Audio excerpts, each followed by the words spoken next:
I was holding the roast pan with both hands when I heard Genevieve whisper to Lyall that the meat looked dry again. She said it in that flat tone of hers, the kind that cuts more because it's meant to sound like a fact, not an insult. I didn't flinch. I just kept slicing. The roast beef was her late request after all. She wanted it medium rare, no pink showing, her words. But now it was dry. The kids were busy swiping at their phones, the twins yelling over each other about something YouTube-related. Lyall was pouring himself another glass of wine, asking his wife if she needed help setting the table. She didn't. I had already set the table an hour earlier. I moved quietly between them all, topping off the mashed potatoes, fixing the napkins that no one noticed had fallen. I saw my reflection in the sliding glass door. Soft cardigan hair, pulled back apron still on. I looked like someone's grandmother who worked part-time at the church kitchen, the kind of woman people are polite to at the store, but never actually see. Genevieve brushed past me without a glance, reaching for the serving spoon like I was just in the way. Lyall smiled at her the way he used to smile at me when he was 5 and needed help tying his shoes. Now I got that same smile if I cooked the beef right. They were hosting the dinner, but it was still my food, my hands, my ingredients. I had spent the morning prepping while they napped through brunch and took a stroll to the farmer's market for show. No one asked me to do it, but if I didn't, no one else would. That's the thing about family routines. You stop offering, and people just assume you were born doing it. I took my seat at the end of the table, the one closest to the kitchen as always. No one said a word when I sat down. No one looked. The conversation flowed like I wasn't there. Genevieve talked about her new yoga instructor. Lyall updated everyone on his app's beta launch. I watched them laugh toast, dip their bread into gravy I had made from scratch. The only time they paused was when the youngest dropped a fork and I bent to pick it up. And I thought not for the first time that it is possible to disappear right in the middle of your own family. So let me ask you this. Ever had a dinner where you were the one who cooked, served, cleaned, and still felt like the unpaid help in your own bloodline? You might want to stay for what happens next.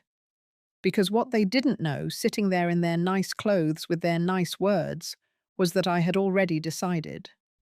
This was going to be the last meal I ever made for any of them. The gravy had cooled, the plates were mostly cleared. The kids had wandered off to the den, and Genevieve was stacking leftover containers like she had suddenly discovered the joy of helping. Lyall leaned against the counter, nursing the last of the wine, his shirt half untucked. I was rinsing pans, trying to be quiet. The house was quiet in a way that made every drawer pull sound sharp. Then I heard it. The soft scrape of the silverware drawer, not the one in the island, but the built-in one under the microwave. I glanced over. Genevieve stood with the drawer half open. Her brow creased fingers, holding a yellow envelope I hadn't seen in months. She turned it over in her hands, like she was trying to decide whether to read it or pretend she hadn't found it. I dried my hands and walked toward her. She stepped back without saying anything, holding the envelope a little too casually. I took it from her without comment. It was a statement from a private settlement trust. A thick one from the legal team that had handled the class action suit I joined years ago. Back then, nobody paid attention when a woman like me filed complaints. Nobody thought court stenographers had anything to sue over. But enough of us came forward, enough stories lined up. And after a long silence, there was a number. 21 million. It had arrived by mail 3 months earlier. I'd read it once, then slid it under some old manuals I kept in that drawer. I didn't hide it. I just didn't advertise it either. Genevieve didn't ask what it was. She didn't have to. Her eyes moved from the envelope to my face, then flicked toward Lyall as if calculating a move in real time. I waited, but she didn't speak, just handed it back and turned away, heading to the hallway like nothing had happened. I put the letter on the counter and covered it with a dish towel. Lyall never noticed. He was too busy telling me about some startup he was advising. I nodded at the right moments. My hands still felt damp, even though I had dried them minutes earlier. Later, as I packed up my overnight bag, I noticed Genevieve had left her laptop charging near the guest room. A file was open on the screen. It looked like a shared document titled Household Budget 2024. I didn't click on it, but I saw my name listed in one of the rows, under contributions. It was the first time I realized I had become a line item in someone else's financial plan. And I knew then that she would not be the last to open that drawer. Not after what she saw. Not after what she suspected. Something had shifted in that house. And it was only a matter of time before everything that had stayed quiet for too long began making noise. Breakfast the next morning felt quieter than it should have. The kids were still asleep upstairs, the dog scratching half-heartedly at the back door.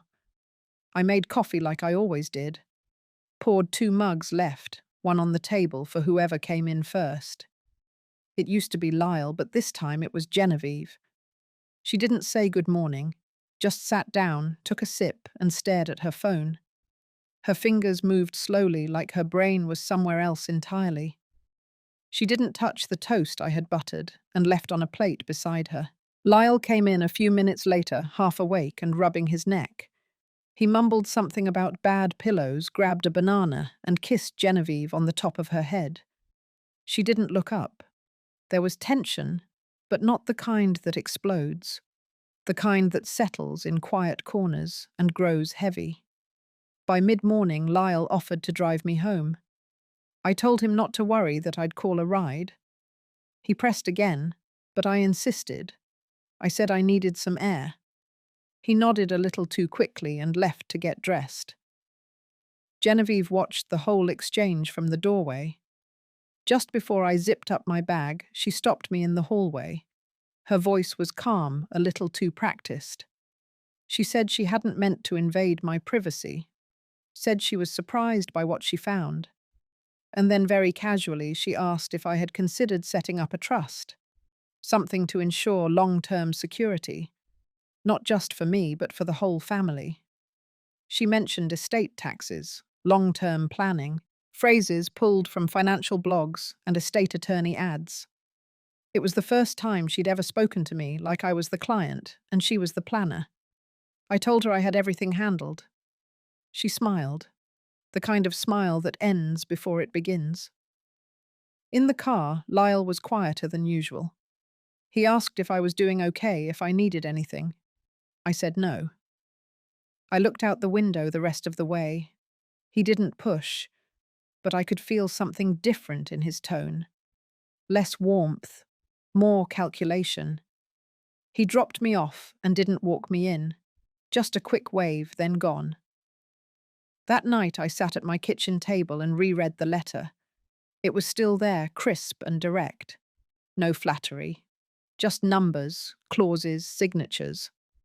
What it represented wasn't just money. It was years, years of being overlooked, of being assumed. I thought back to the dinner, to the fork I picked up off the floor, to the line item in Genevieve's spreadsheet. Contributions. I wasn't a mother anymore. I was a resource, a pool of value to be managed. And I realized that silence was no longer the safe choice. It hadn't protected me. It had trained them to treat me like background, like wallpaper that never moves and never complains. There was going to be a conversation, whether they liked it or not. But it wasn't going to happen at their table. It would begin on my terms. And it would not be quiet. It started with a knock at my door 3 days later. Not a loud one. Just 3 soft taps, followed by silence. When I opened it, Genevieve was standing there alone, holding a folder and wearing the same careful smile she used when talking to clients she didn't quite trust. She didn't waste time. Said she was just stopping by, had something she thought I might want to look at. She held the folder out, no pleasantries, no small talk. Inside was a 10-page document titled Family Asset Management and Succession Planning, printed color-coded, sectioned by roles and responsibilities. My name was highlighted more than once. She stayed standing, said it wasn't urgent, but it would be wise to start thinking ahead. She mentioned my age gently, brought up stability, legacy, said this was about protecting what I had built, that we were all on the same team. I nodded and said nothing. She left the folder on my table and promised to follow up in a week. When she walked away, I didn't close the door right away. I watched her get into her car, type something on her phone, and drive off without looking back. The next morning, Lyall called. He didn't mention Genevieve's visit. Instead, he talked about how busy work had been, how fast the kids were growing, how they'd been thinking about the future lately. Then he shifted slowly, said that maybe we should talk sometime about estate planning, that it was just practical, that things could get complicated down the road if we didn't sort them out now. I told him I'd think about it. I hung up and stared at the document, still sitting unopened on my kitchen table. That afternoon, I called a woman I hadn't spoken to in over a decade. Jodie. We met working depositions back in the 90s, both of us trying to raise kids and hold our own in rooms filled with men who never looked us in the eye. She picked up on the third ring, her voice older but unmistakable. I told her I might be looking for a bit of guidance. She said she still had connections, asked me to send her what I had. I emailed her a scan of the folder and the settlement letter. Within hours, she replied with 2 names, a trust attorney and a financial journalist. I printed both. That evening, I sat on the back porch with a cup of mint tea, listening to the hum of distant traffic and the soft creak of the swing. The document sat beside me. I read every word. Each line reinforced what I already knew. It wasn't about protecting me. It was about positioning me, about making my name a placeholder for their benefit, not out of malice, but out of pure, polished, practiced entitlement. They didn't want me to vanish, not yet. They wanted me visible just enough to sign what they needed. I closed the folder, stood up, and went inside. The hallway light flicked on automatically, casting a long shadow across the floor. I had no intention of disappearing, but they were going to learn what it meant when the quiet one in the room finally stopped cooperating. I couldn't sleep that night. I lay in bed with the ceiling fan spinning shadows across the wall, its low hum ticking like a clock I couldn't quiet. The folder sat on the dresser, still shut, but somehow louder than anything in the room. I had already read it twice. I didn't need to read it again. What I needed was space to breathe. At 2 in the morning, I got up and made a pot of coffee. It was too strong, but I drank it anyway. I stood by the window, watching the faint glow of streetlights stretch across the sidewalk. The neighborhood was still. Every house quiet behind drawn curtains, all except mine. By 3, I had opened my laptop. I wrote a letter. Not to them, not to Lyall or Genevieve, but to myself. A statement of clarity. I wrote down everything I had noticed over the last few months. The way decisions were made without me. The way I had become something between a burden and a line of credit.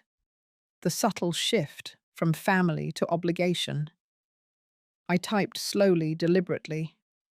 I listed the appointments they had made for me without asking. The prescriptions they filled without checking. The mail they collected always by accident, but somehow never unopened. It had been building. The questions about memory. The concerned looks when I repeated a story. The soft suggestions to write things down. Genevieve bringing up power of attorney as if it were just a safety net. And now a full proposal to manage my estate. Not after I passed, but while I was still standing. I saved the letter, then opened a new document. This one was different. I began drafting instructions, passwords, account numbers, contact lists. It wasn't paranoia, it was preparation. I didn't trust them to look out for me anymore. I trusted myself and the people I chose.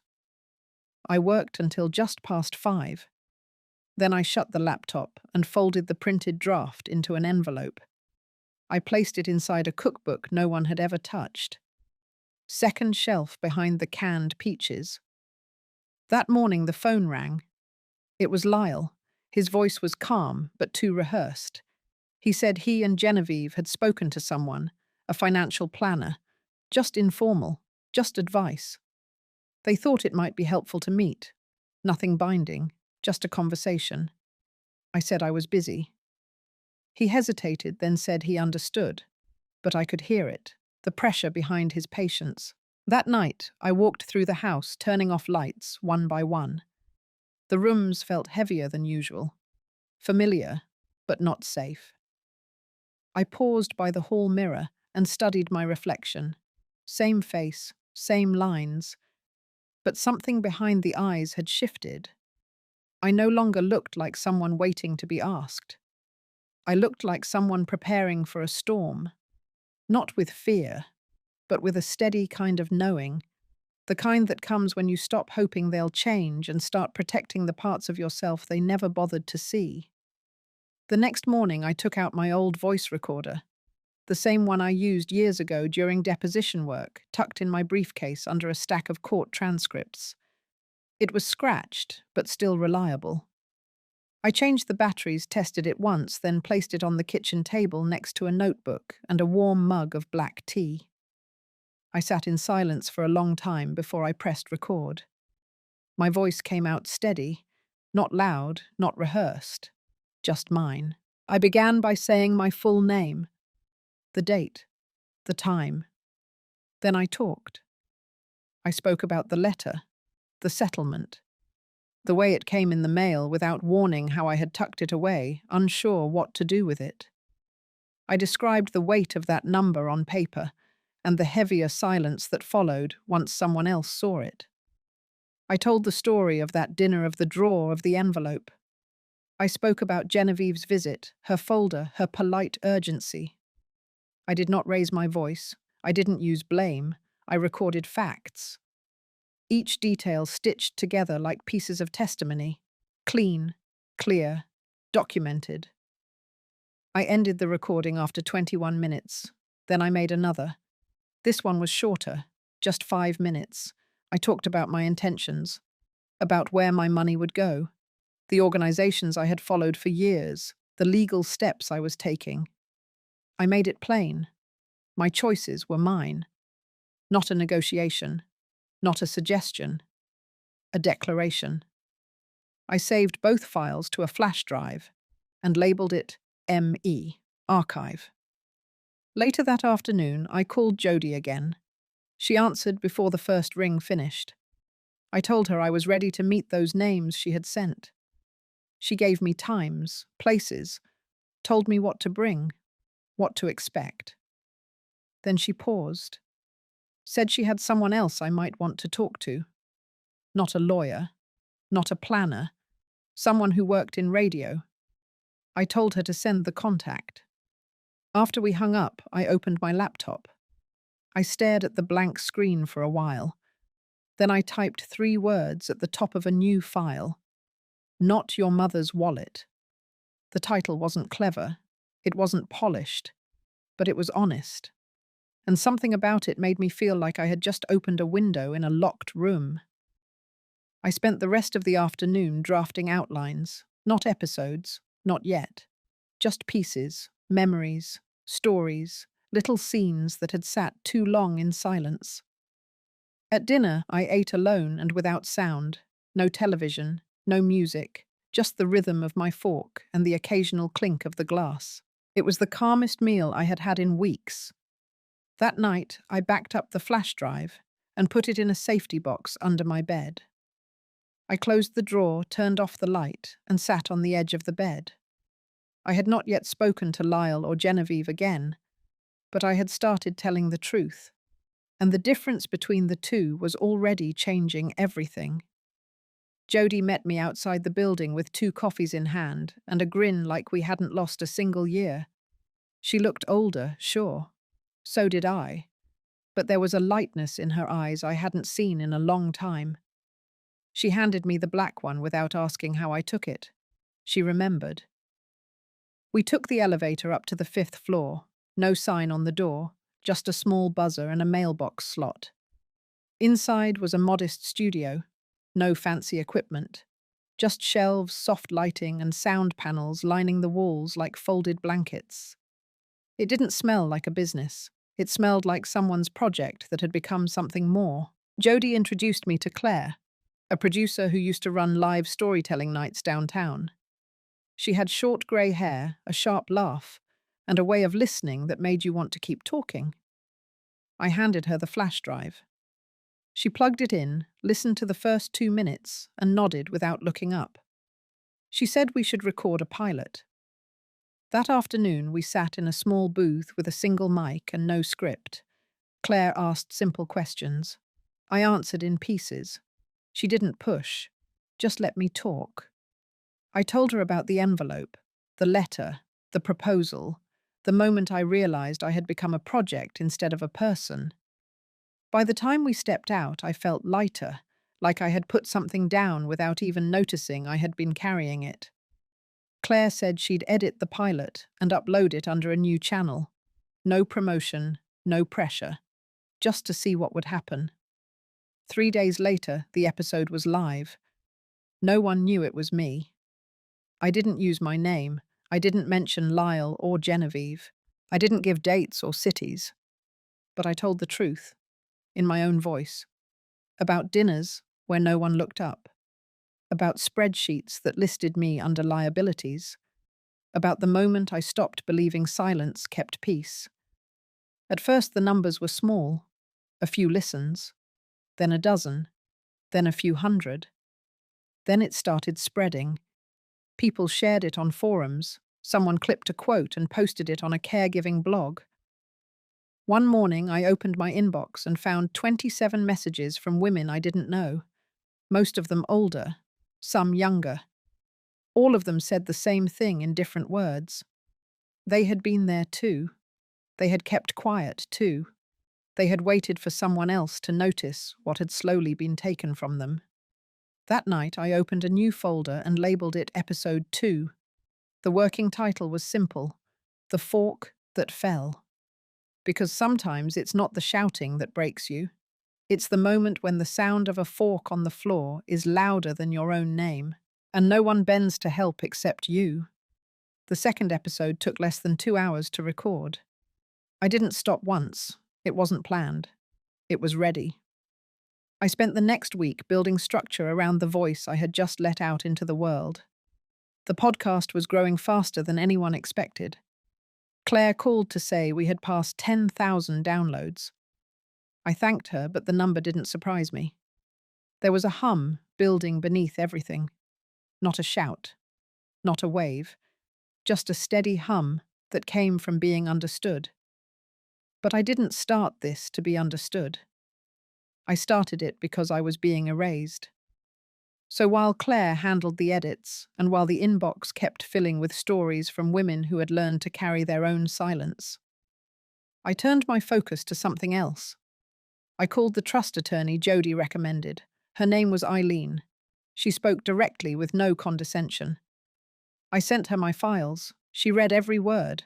The next day, she suggested we begin setting up a layered estate structure, one that gave no power to anyone by default. Every detail would be spelled out, every move documented, no assumptions, no access granted unless I said so in writing in advance with 2 witnesses and a notary. Then we added one more thing, a clause stating that any party attempting to challenge the terms of the trust would be disqualified from receiving any distribution at all. I asked if that was enforceable. She said it was. It felt like closing a door gently and locking it from the inside. I moved next to the house. I met with a local realtor and told him I was considering a sale, but only if we could do it quietly. He understood. Discretion was a specialty, he said. Within 3 days, we had 2 offers. By the end of the week, the papers were signed. The house would close in a month. I would be gone before the holidays. I did not tell Lyall or Genevieve. Instead, I mailed them a small envelope. Inside was a typed letter, short and polite, saying I was making some changes to simplify my life, and that all financial and legal matters would be handled by a professional from now on. I gave Eileen's name and office number. Nothing more. No apology. No explanation. No room for negotiation. I watched the mail truck pull away that afternoon with both letters in its bin. The driver didn't even glance at me. That night I uploaded episode 3. It was called The Budget Line. I told the story of the spreadsheet, the one I had seen on Genevieve's laptop, how my name sat under contributions, how the formatting made it clear I had been accounted for, not as a person, but as a potential. I spoke slowly, carefully, not with anger, just with clarity. And I ended it with this. You can give your life to people and still be seen as a placeholder. But when you take your life back, when you claim it in full, the silence they counted on starts to collapse. And that's when the real noise begins. The first call came from an unknown number. I didn't answer. A voicemail followed. Genevieve's voice clipped and tight. She said she had received my letter, said she respected my decision but had some concerns. She asked that I call her back to clarify the changes.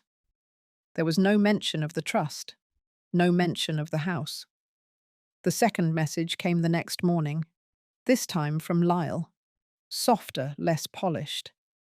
He said he hadn't realized things had gotten so distant, said he missed talking to me, said he hoped I wasn't doing anything I'd regret later.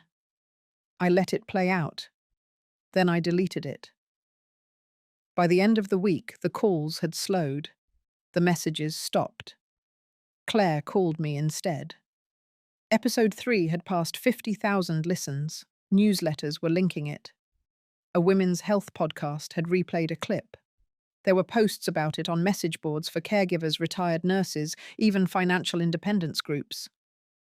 Something had cracked open, not loud, just wide. I went to the store that afternoon and noticed a woman in the frozen aisle staring at me too long. She didn't say anything, just nodded once and walked away.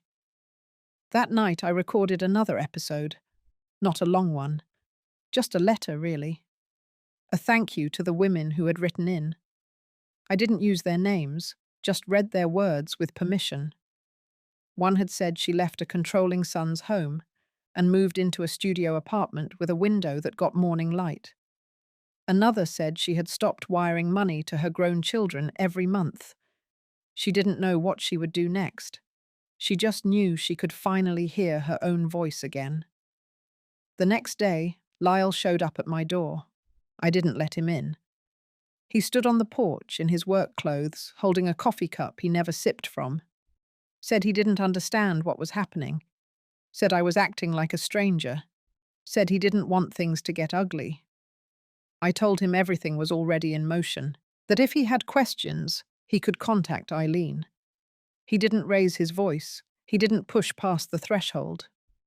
But something in his eyes changed, like he realized he no longer had a foothold. When he left, I sat in the same chair I had used the night the letter arrived. I opened my laptop and saw a message from a producer at a national radio program. They wanted to talk about syndication, about stories from older women who had never had a mic. I read the email twice before closing it. That weekend, Genevieve made her move. She posted a long note on a family group page, said she was worried about me, said I had been forgetful, paranoid, suggested I might be under pressure from outside influences. No names, just enough implication to raise eyebrows. I didn't respond. But episode 4 already had a title. It was called The Kindness of Concern, and it started with a single sentence. They never cared about my silence until I used it. Then they called it confusion. The envelope came on a Tuesday, slipped under my door in the late morning. No knock, no doorbell. Just a pale blue rectangle resting against the welcome mat, like someone hoped I would step on it before I saw it. There was no return address. The handwriting was Lyall's. Neat, slanted slightly left, the way he used to write his name in third grade. The paper was thick, the kind you buy when you're trying to say something without raising your voice. I didn't open it right away. I left it on the counter while I finished my tea. Folded laundry, watered the front porch plants. Only when the day had settled into a quiet hum did I sit down and slide my finger under the flap. It was a letter, 2 pages. No apology in the beginning, just a memory. He wrote about being 10 and watching me testify in court. Said I had seemed taller that day, like the room adjusted around me. Said he remembered being proud, but also scared because I had looked powerful in a way he didn't understand. He said he had been thinking about that version of me a lot lately. He wrote that he never meant to reduce me to a set of figures on a spreadsheet, that he hadn't realized how deep the shift had gone, that he had allowed it, maybe even encouraged it, that silence had made things easier, and that comfort had turned to entitlement before he ever noticed it.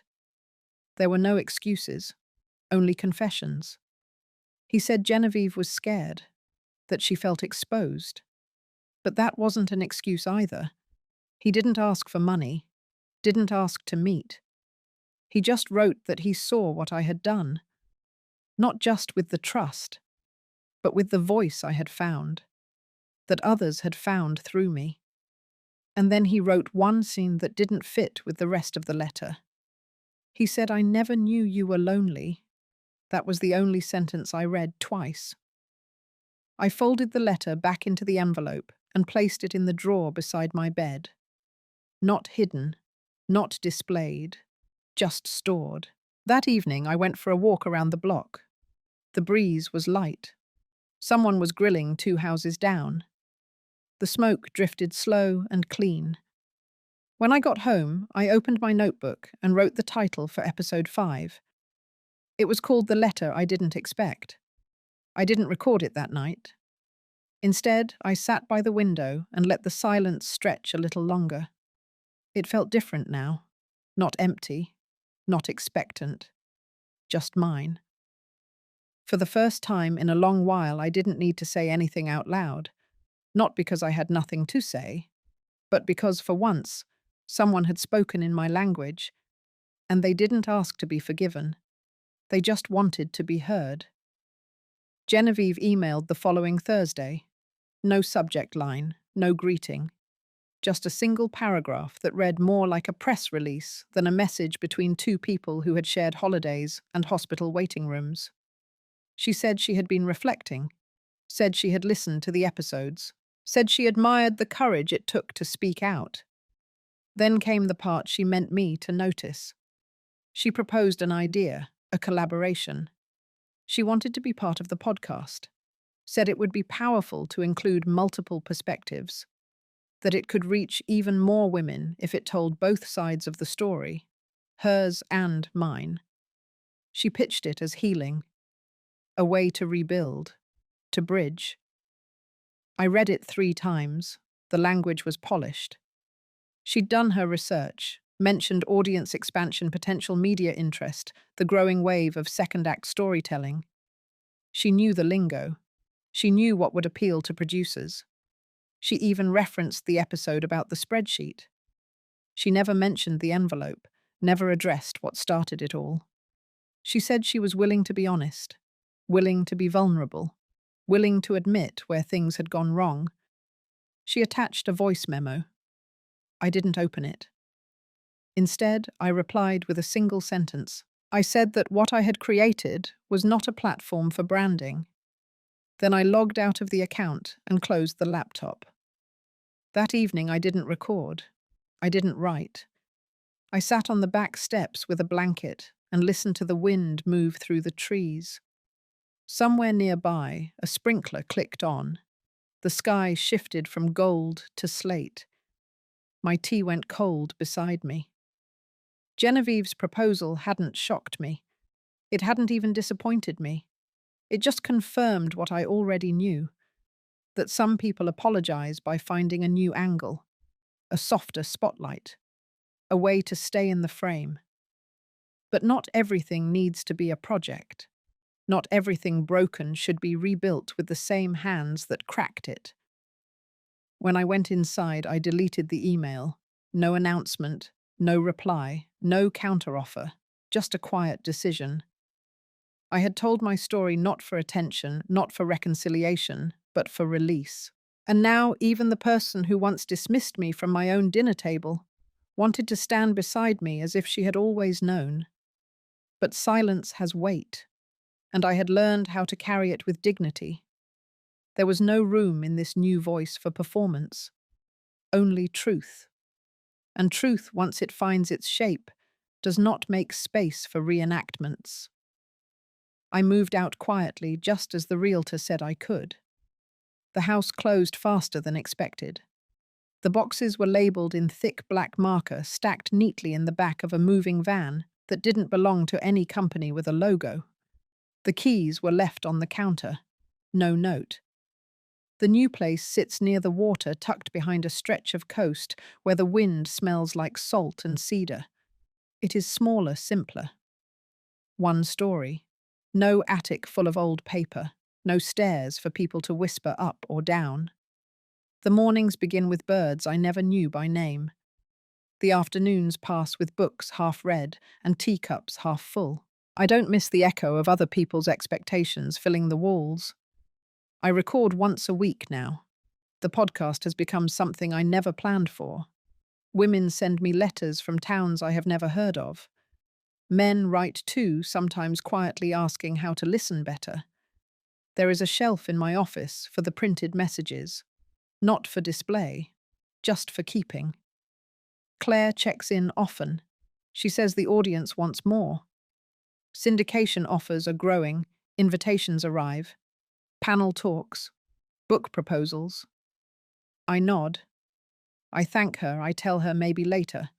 For now, I still prefer the booth, still prefer the slow way of telling. The latest episode was short, just 10 minutes. I read from a letter I wrote years ago but never mailed, not a declaration, just a memory. When it ended, I left a long pause. Sometimes silence says more than anything. I have not spoken to Genevieve again. Lyall sent one more message, short and kind. No requests, no plans. Just said he hoped the coast was as peaceful as I had hoped it would be. I didn't reply. Not from distance, but from completion. Because some stories are finished not when everything is explained, but when nothing more needs to be. And here in this small house by the ocean, I have learned the difference between being alone and being free. Freedom is quiet, but not empty. It is full of the voice I thought I had lost, and I intend to keep using it. If this story found you at a time when your silence has been too loud, I want you to know you're not alone in it. You can write me, you can record a note, or you can sit in your own quiet and let it speak to you first. Either way, your voice matters, and whenever you're ready, it's here waiting, just like I was.